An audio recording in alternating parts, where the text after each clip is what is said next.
Welcome, this is ELA, and today should be Wednesday, February 14th, and this video will be covering, continuing with our lesson from yesterday. We were on pages 234 through 237, and as you can see, I've zoomed my camera in just a little bit. It's maybe make it a little bit easier for you guys to see. And I think that will hopefully work well for everyone. And so today's lesson, we will go over this. I have Christian's books here. Thank you, Christian, for letting me borrow your book. And we will reread the story, but let's kind of look at what it is that we're supposed to do. So hopefully zooming this in will help with that. So yesterday, our I can statement, or what we wanted to be able to do, was to identify and analyze text structures. And we specifically talked about chronology and problem solution.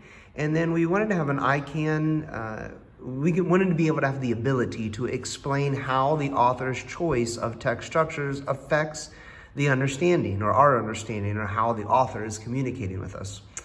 So today's will be similar. We will continue that, but we will identify and analyze text structures, including chronology and problem solving in a historical article, which is what this is. This is a piece of history. It talks about the moon landing. So if you wrote something to me yesterday about a truck and a car, that just cued me in that you did not read the article. So please make sure you're actually following along with the video and reading the article when I'm going through it, or otherwise it becomes very painfully obvious that you did not follow directions. The next part is I can explain how the author's choice of structure, and it's exactly the same. It helps me understand the events and purpose of the article. So the events that occur here are very important to world history, actually. It's the moon landing. So I'm going to read through the article, but before we do that, let's kind of look at what it is that we want to do today. So there's a short response, and they give you some lines here to respond on. And it says, explain how the author's choice of text structure is important to understanding treating the red fox. Treating the red fox. It says, use the space below to write your answer to the question on page 233. Well, the article that we read yesterday has nothing to do with that. So we would actually have to go back now and read this story that occurred on page 232. So we're going to be comparing these two stories. So I will reference back to our article here, but we're going to be kind of looking at this. So this work that we will do here, which is going to comprise the entirety of this class, will be explaining how the author's choice of text structure is important to understanding treating the red fox, including details from the text to support your answer.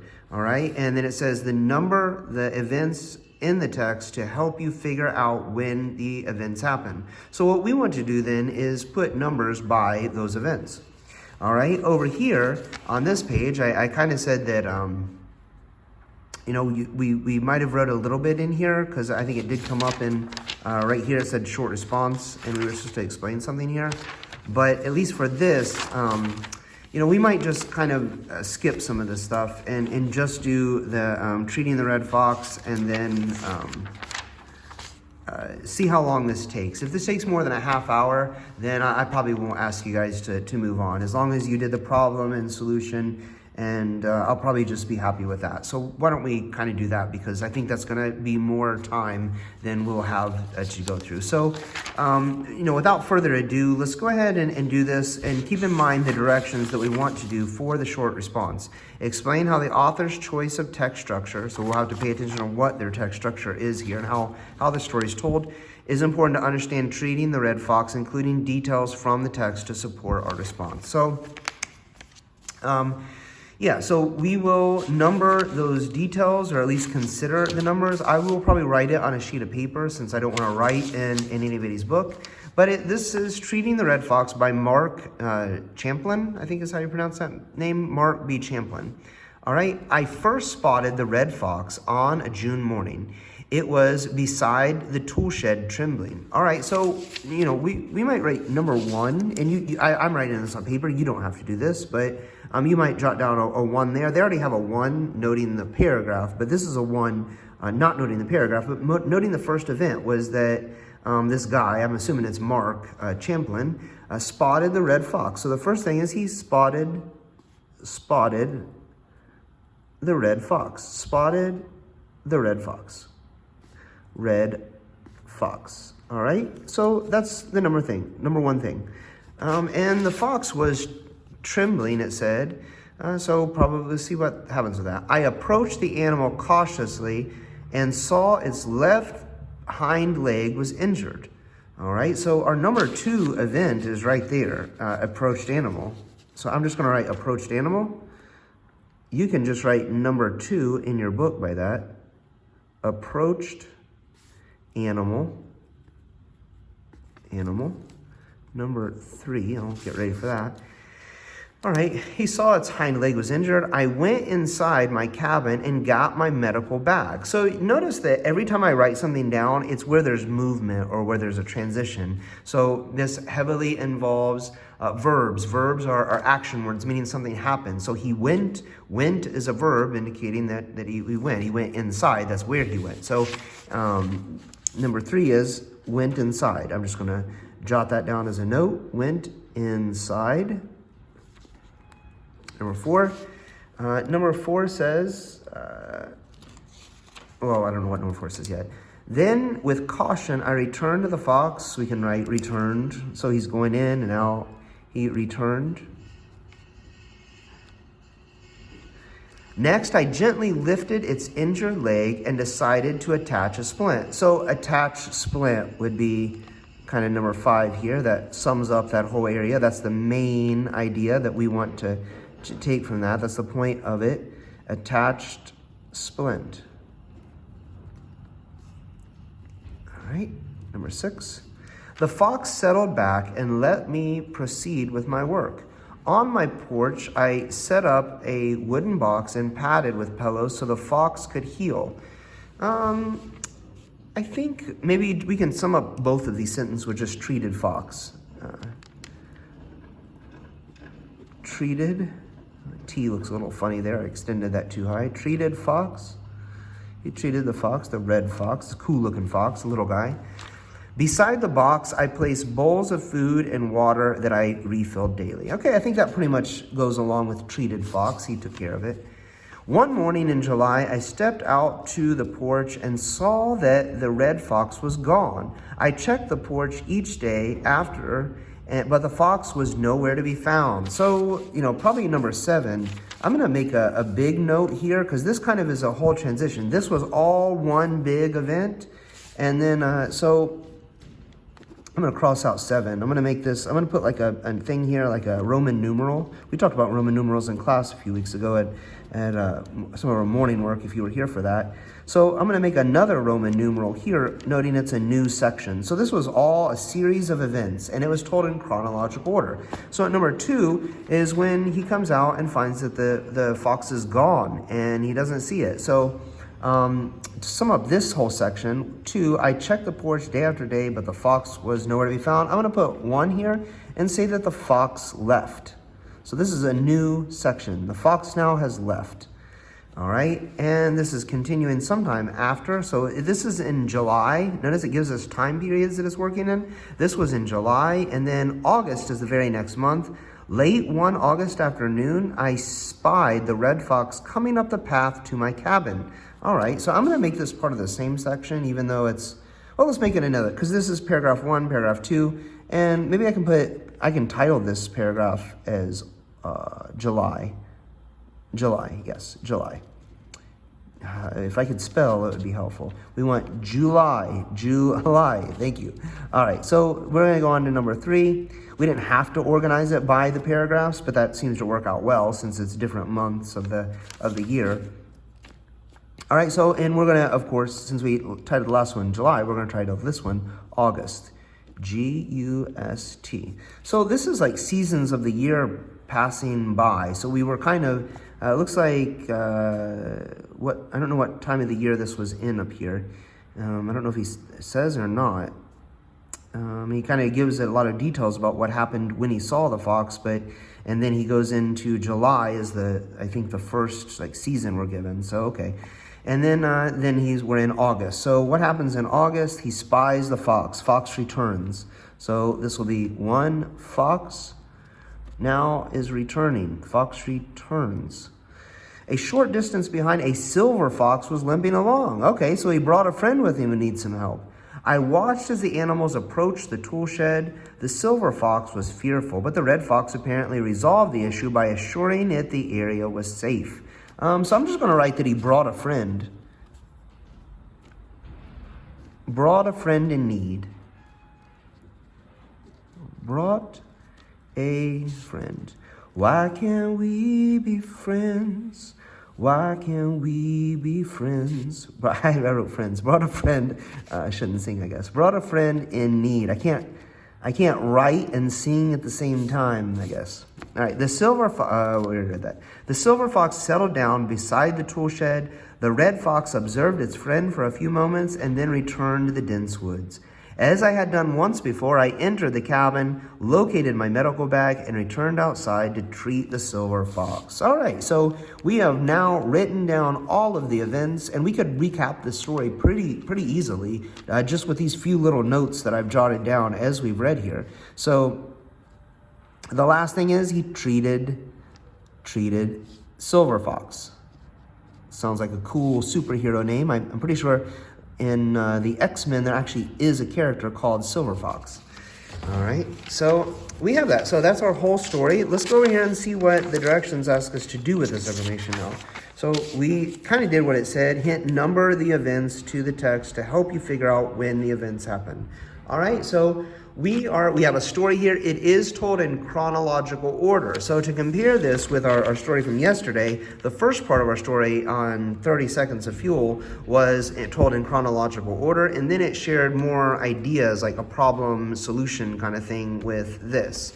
So with this story, there is some problems and solutions that we have. If we were to identify those, the one problem was that the red fox was injured. And the solution was that the man here, we read his name as, I think it's Mark. Yeah, Mark.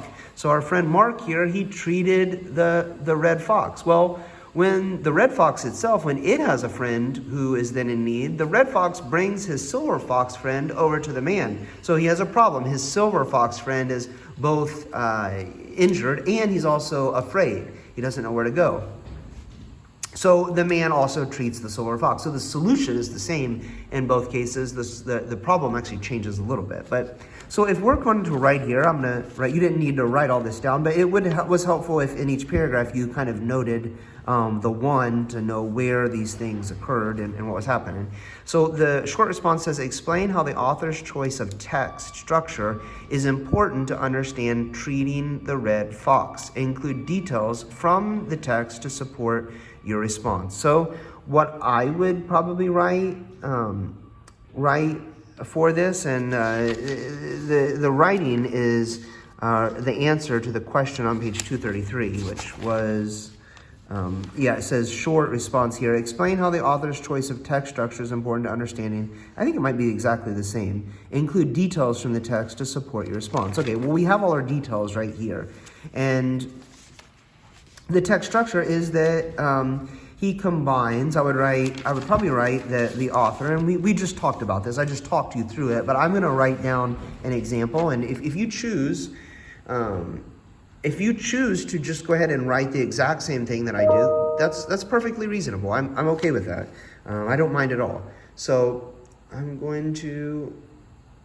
getting emails from the school. Okay, so I'm going to write in a paragraph form. So since it is a paragraph, I'm going to leave a space here at the beginning. It's a good habit and good rule for you guys to remember. I'm going to leave that little space there and say that to include details from the text to support your answer.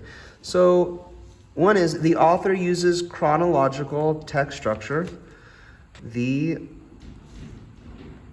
author, A-U-T-H, there uses, you could say time. It's probably good to get used to writing chronological order. That's a pretty common word in writing. So C-H-R-O-N-O-L-O, chronological order, text structure. text.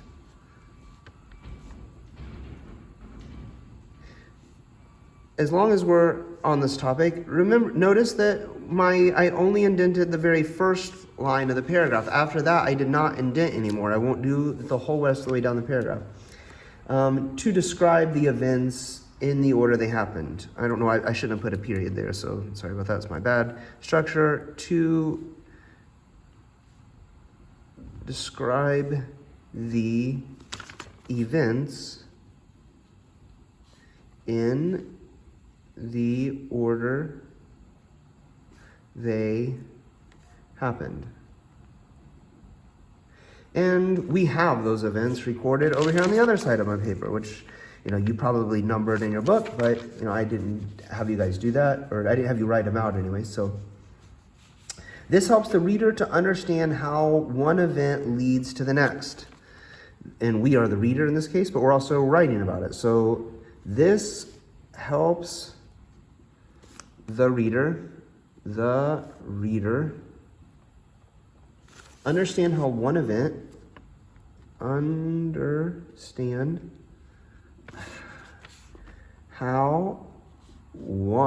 to write the number one event,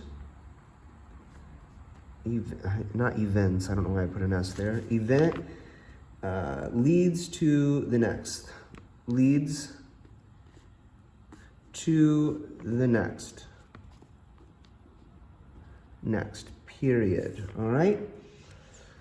So now we need examples, and we need to reference the book, because it says that include details from the text to support your response. So we made a claim here, and we said that this is true, but now we have to prove it. We have to actually say why it's true. It's not, you can't just make claims and then leave them well, it's true because I said so.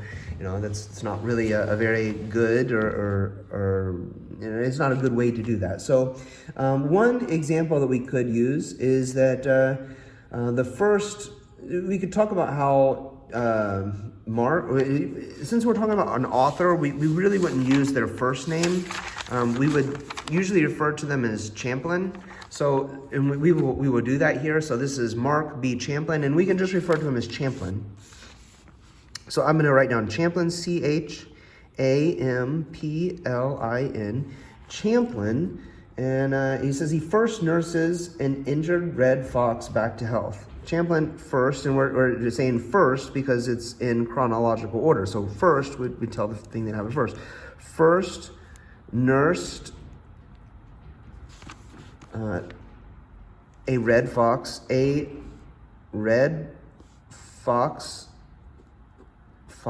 back to health. Back to health. Period.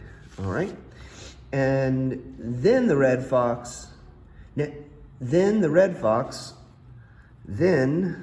so then indicates that something's happening chronologically afterwards. So first and then the red fox,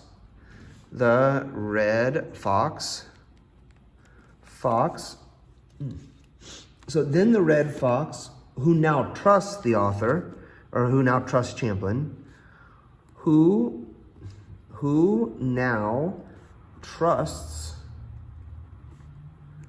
Champlin, C-H-A-M, Champlin, comma. So this is a sentence fragment. So it's like an idea. So then the red fox. This doesn't have to be here. We could have skipped this and just said the next part of the sentence, which I'll finish the sentence so that it makes sense, and then I'll come back to that. But note that this sentence fragment between these two commas is there. So who now trusts Champlin brings an injured silver fox for treatment. Brings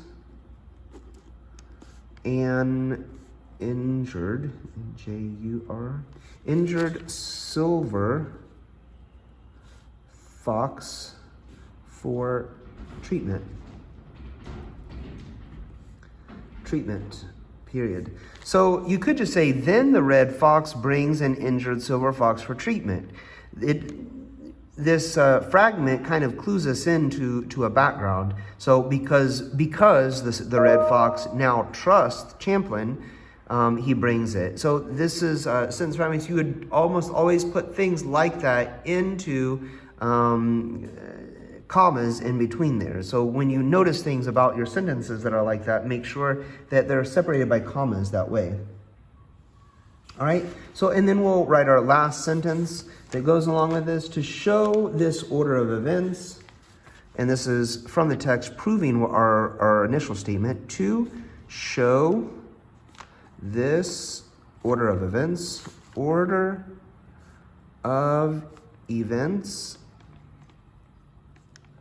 I get to the end of a line, I want to put a period there. That should not have a period, but we can't have a comma. So the writer uses dates. The writer uses dates. This is why I tell you guys not to write in pen, because then I could just erase some of these mistakes I'm making. But dates. What else do they use? They use dates. Well, an example. So like. So it uses dates like, and we're going to put this in quotation marks because we're quoting it, like June morning. M-O-R-N-I-N-G, June morning, comma, parentheses. Another one is one morning in July. So another quotation, one morning in July, comma, and August afternoon, and that was those months that I mentioned before, and parentheses, A-U-G-U-S-T, August afternoon,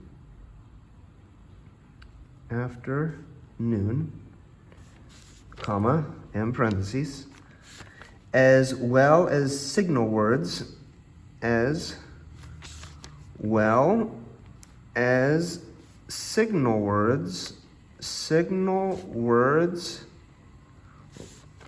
like, and these are signal words that the author uses, first, next, and then. First, comma, next, comma, and then. And I just talked about that just a second ago as we were writing this whole thing out. So there's an order of events and things that occur here. All right, so the last thing that it asks us to do is, did you read the prompt carefully? These are just things for you to check on to make sure that you're grasping onto. Did you read the prompt carefully? Did you put the prompt in your own words? So if you're quoting it, and we can see there's quotation marks here, those are not things that you want in your own words. Those are things that you're directly quoting, like you are stealing that right from the text, not this text, because that's the 30 seconds field. The red fox, you're stealing that directly from the text. So one morning in July, I quoted that, so you see one morning in July. One morning in July, right there, quoted out. All right, so that would not be in your own words, but if you're doing some of the other parts, these are in our own words. We didn't copy. The author used chronological text structure.